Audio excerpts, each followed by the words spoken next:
Navbatdagi oshxona mebelimizni ustunovka jarayonini tugatib bo'ldik. Ishimiz 290 joyga tushgan, bo'ylari 250 bo'lgan high-tech fasonda 3 qavatli holatda ishlangan ishimiz.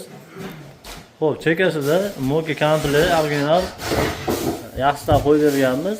G'aladon tortmalari, gazi, duxovkasi, mikrovolnovkasi, vitishkasini joylashtirib berganmiz.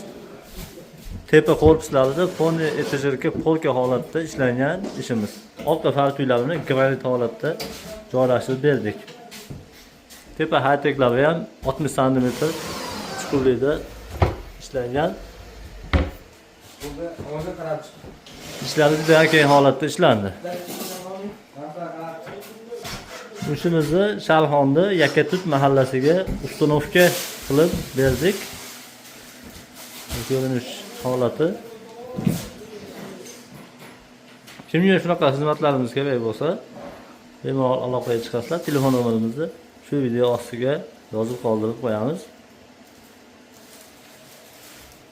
Obuna bo'lishni esdan chiqarmaysizlar.